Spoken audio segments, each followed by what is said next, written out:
All right, hello and welcome to another Expert Inside interview. My name is John Golden from SalesPOP, online sales magazine, and Pipeliner CRM, joining you as usual from a sunny San Diego. And today I'm Mhm. delighted to be joined by Suzanne Roberts, who is in lovely Akron, Ohio. How are you doing, Suzanne? I'm doing great, John. Thank you. And thank you for having me. Yes, absolutely. And Suzanne is the founder and principal of Unifying Solutions. She's a coach, author, facilitator, and transformational speaker with over 4 decades of experience guiding individuals, leaders, and systems towards purpose aligned transformation.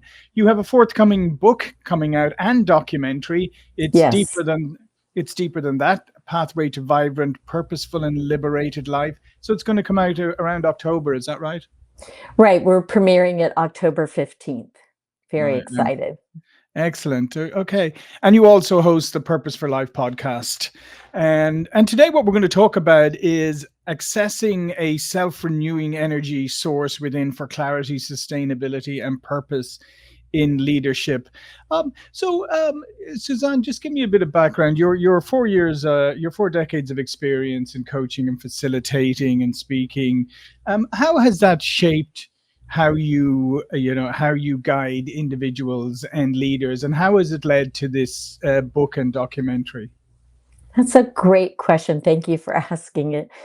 I'm a master somatic coach. And so I work with the whole self with and through the body, looking at both the nervous system and then connecting head, heart, and gut for alignment. And then alongside of my coaching organization and consulting organization, for many years, I was teaching polarity therapy, Hmm. and the two were not combined. So polarity therapy, when I learned it, I've transitioned it to applying it to human and social development. Dr. Stone designed it for the medical world. So I'm looking at what are energy principles that operate inside of us? How does energy move inside of us? What source are we connected to be a supplier for our energy? And so now I'm applying that information to leadership, whereas I was keeping them separate before. Hmm.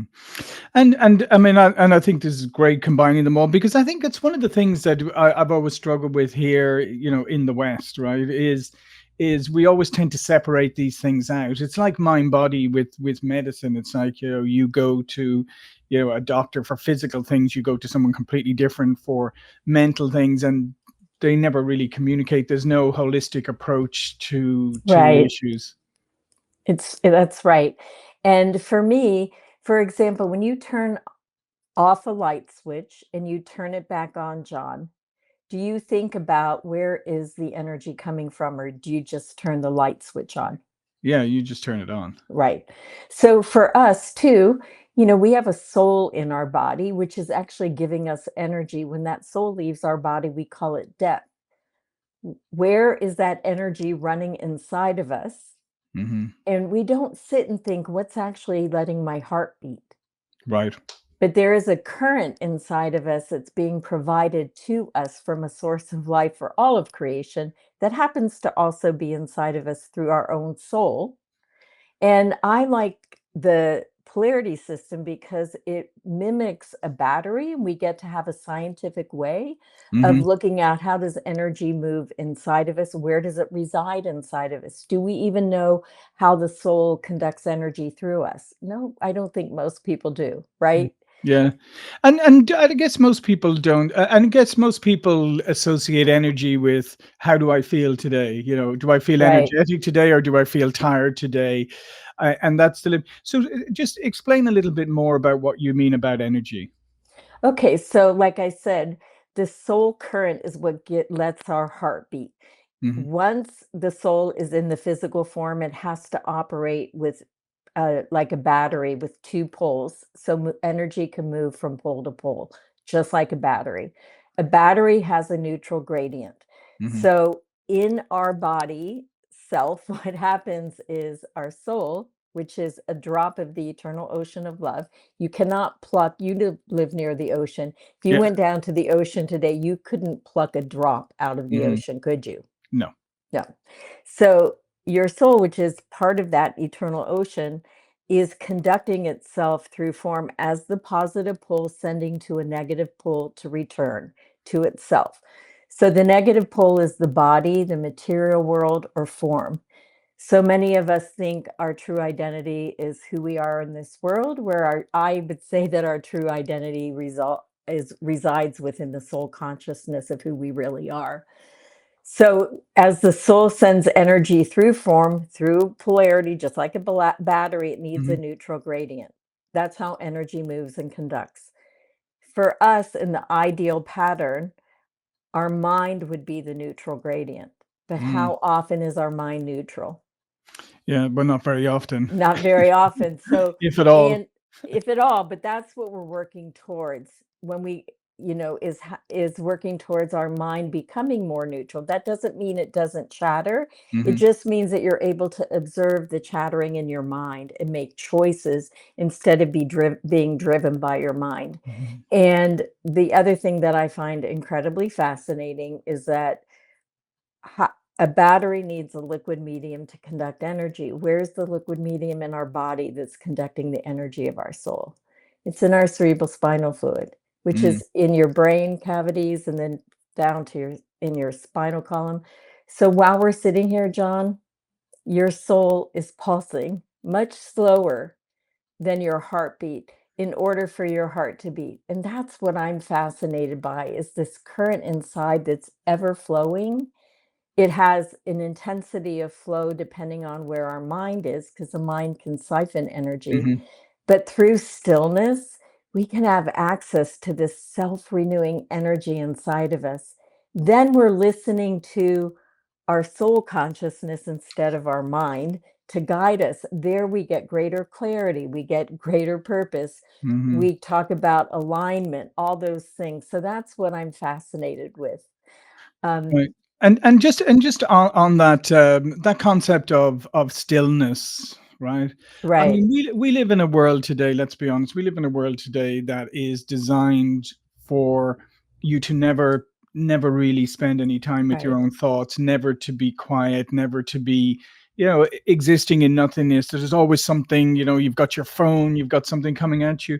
How how do you help people get beyond that? Because I feel we live in a world where people are so distracted all the time Yes. and distracted by nonsense a lot of the time. We all are distracted by a lot of nonsense.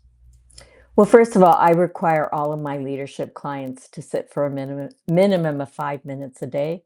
And I also have meditations that I provide Mhm. for them. They also are oriented to that there's a current inside of them. And if they can get still enough and rest against their own spine with imagery, like Mhm. they can be bathed by this current. So they start to develop a relationship inside themselves with the power that's giving them life. And then they will create what I call a north star. What do you want to guide you? It could be curiosity, so that I pause and look at, am I reacting? Am I responding? Have I considered the other person's position? Or it could be empathy. But that way they measure all their actions against a north star. And I usually have them have an accountability partner because, like you Mhm. said, it's a fish swimming upstream. And I always say that you can have a resting state inside of you where your sympathetic nervous system is not leading, but your parasympathetic one is, and you can still get so much done and be productive. And I did some research, and Forbes says that 66% of the workforce is experiencing burnout. Mhm. And I'm like, why? Why are you disconnecting from your deepest self to produce and perform and cost yourself?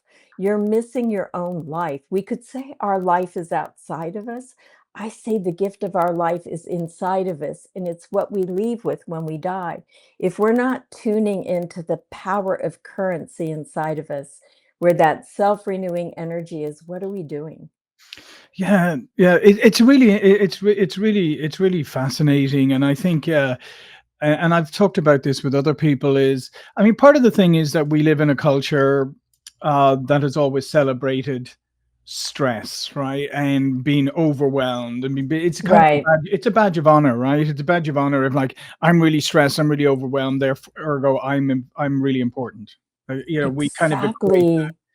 and that's such a hard thing to break. But as you said, I mean, people suffering from burnout, or another term I heard recently is not just burnout, bored out, where people are just like have just become bored with what they're doing because they're not finding a purpose in it. Exactly. I've actually developed out of the book something called the Great Reconnection. It's my next book. It's the soul of leadership, and I have my Mhm, first cohort starting in October. I want to work with high level leaders that are shifting their nervous systems, that are having access to the self renewing energy, because that will inform the teams and cultures they lead, mhm, as above, so below. mhm, So I'd like to create a movement where leaders have access to that and can shift cultures. I believe we're more productive when we're resting, we're happier, we're more engaged. mhm, And we all should be, we spend a lot of time at work, and we should be in a state of relaxation where we experience aliveness.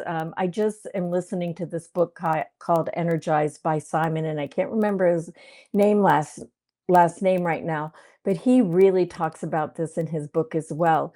I think we have a responsibility to our leaders to create a different future for mhm, both our leaders, our organizations, our teams, where everybody's thriving instead of surviving and really costing them their own selves to produce. For what? mhm, mhm.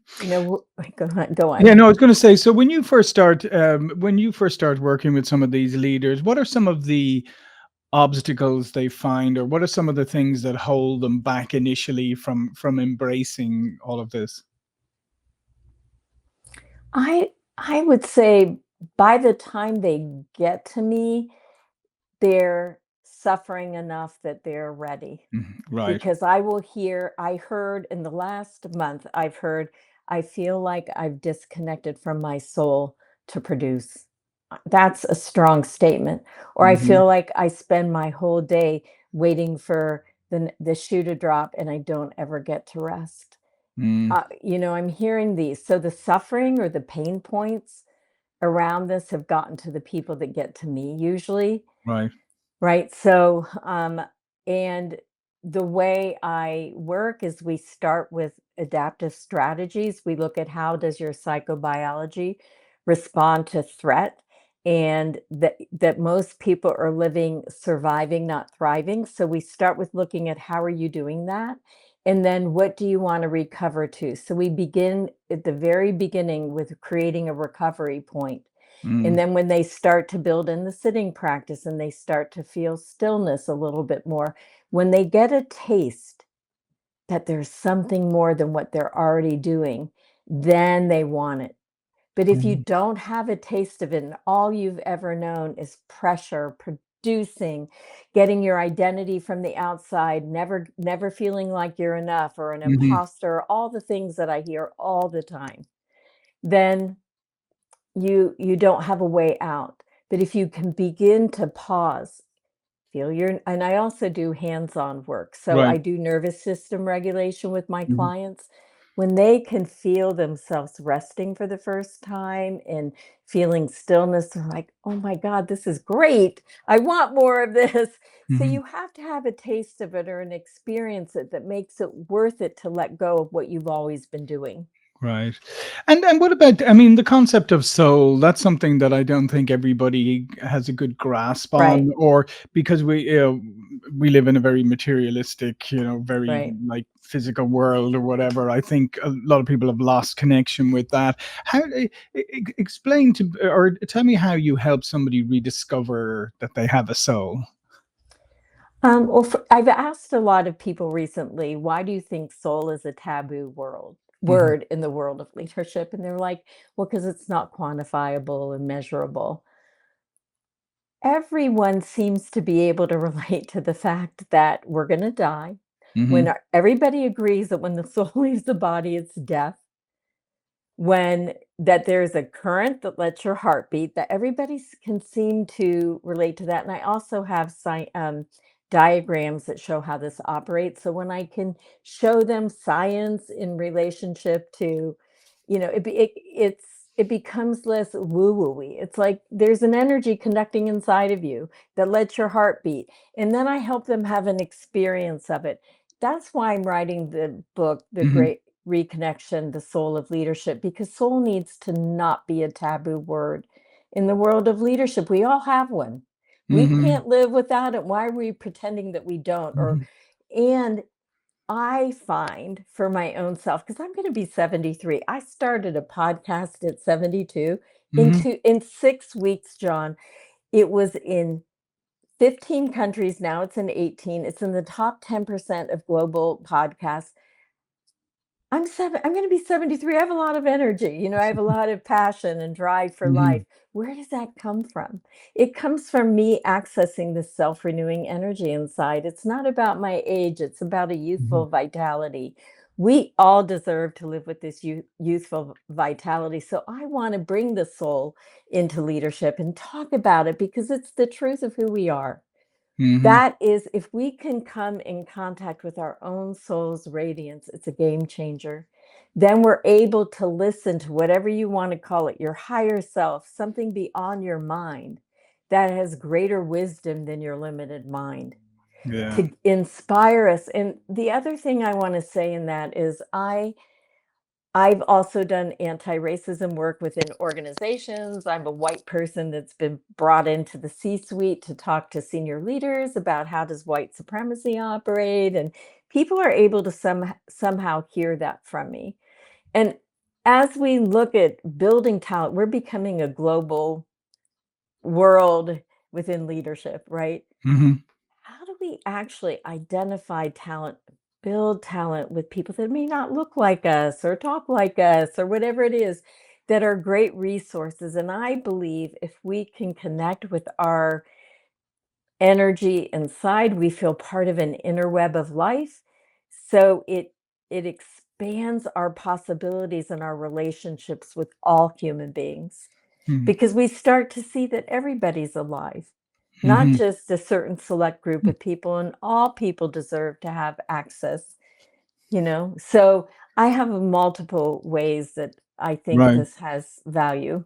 Yeah, and I think with leadership, I think one of the issues is that sometimes there's a lot of people out there, who are going around telling people you need to be this and you need to be like that and you need to be like the other, and I think sometimes it's too.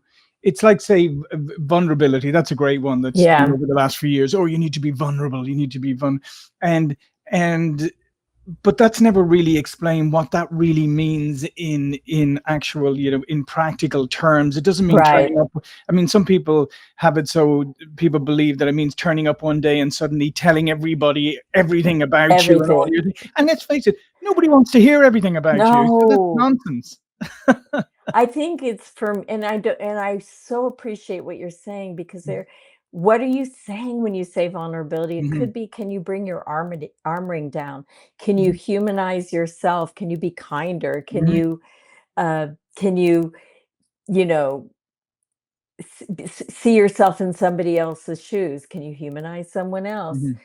And maybe take down some of our armoring Mhm. or performing and producing to becoming more human. It doesn't mean we have to spill all our beans, but Yeah. we can become more relational, Yeah. more caring, more kind, more thoughtful. Yeah. And that is vulnerability in and of itself, to be kind and caring and considerate. Yeah, and I think that's the thing is, if people were a little more practical about these things, like Yes. you said, rather than just throwing out buzzwords. It's like authenticity was such a buzz. It was even Merriam-Webster's word of the year, I think, 2 years ago. Yes. And then suddenly there were people cropping up who were going to give you authenticity training. And I was thinking, well, authenticity training, that's an interesting concept. Is that not probably one of the most inauthentic things that you could come across? Interesting. I just think if we could all rest more deeply inside of our Mhm. selves and have access to our deeper selves or our deepest selves, we'd feel better. We'd have more energy to contribute. We'd be better within Mhm. relationships. We'd come home renewed at the end of the day instead of tired, when we'd get to enjoy our lives more honestly. And I want that for everyone. Mhm. We deserve, I just think it's our birthright to have access to this radiant energy or our deepest selves, whatever you want to call it. There's a treasure inside of us, and we forget to seek that treasure within. Mhm. And it is the very thing that gives us life, and it's worth seeking. And I love what you just said. It's a great way to finish there. That treasure within, because like I said, is there's so many people. You say 5 minutes of stillness, right? For a lot of people, 5 minutes of stillness sounds like horrendous. It's impossible. Right. Or first of all, they go, "Oh yeah, I could sit for 5 minutes, no problem," like that. And then after 20 seconds, they're They're distracted. like, ah. Yeah, they're like that. But it's funny because it's so counterculture to where we are today, but so necessary. And it's amazing Yes. when people do that. Because how do you become self-aware if you don't spend any time with yourself? And if you don't pause to Mhm, reflect or observe your mind, when is your mind in a reactive state? Or just the other day I was working with a client um, who works with wealth management on Wall Street. And mhm, they were saying that, oh, I sit and then I feel agitated. So I get up, I go, no, sit through the agitation. It will shift. It won't mhm, last forever. And you deserve to know something beyond agitation. I promise you, if you mhm, stay, it will shift. And they were like, oh, okay. And so it's helping people understand sitting doesn't mean it always feels good. But if we can't sit within ourselves, where are we going to sit? mhm, We have to be able to sit inside ourselves to navigate ourselves and make conscious choices that are life-giving. mhm. And let's face it, um, ourselves is the only thing we have complete Yep. control over. Yeah, We that's we have so n true, John. we have no control over most things, Nothing. but we have control over, Yep. how we show up. And so this is a fantastic and very insightful. um all of Suzanne's information will be below this video, but before we go, please do tell people a little bit more about the book and the documentary and the work you do. Well, I'm so excited. The book is called It's Deeper Than That: Pathway to a Vibrant, Purposeful, and Liberated Life. And it has 3 sections. It's part memoir. How did I use this polarity therapy to heal from childhood sexual abuse? The second section is you. It's a lot of, you can use the QR code to get to the book portal to watch teaching videos, but it's more about understanding the science of metaphysics in a very practical, grounded way so you can see yourself in it. There's distinctions about loneliness versus wounding, aloneness versus isolation, stillness versus sedation. And then the last section is called Everyone. If life energy is in everyone and everything, how come our social systems don't reflect that? And the book ends on collective power. Mm, How can we shift our communities to have collective thriving so that we make social change and organizational change? There's a documentary that goes along with it that's coming out on October 15th. The registration for it will come out soon. You can zoom in from anywhere in the world. We're excited to have people along, and the book portal for the book should be open within a week. So I'm excited about that. And that's yeah, it's going to be an that's it. exciting October for you. It is very exciting. Thank you so much. Yeah, listen, thanks again, Suzanne. And thank you for watching and listening. Like I said, I encourage you to go check out the links below, check out Suzanne's work, and check out the documentary and the book. And I'll see you all again very soon. Thank you. Thank you for having me, John. It was great being here today.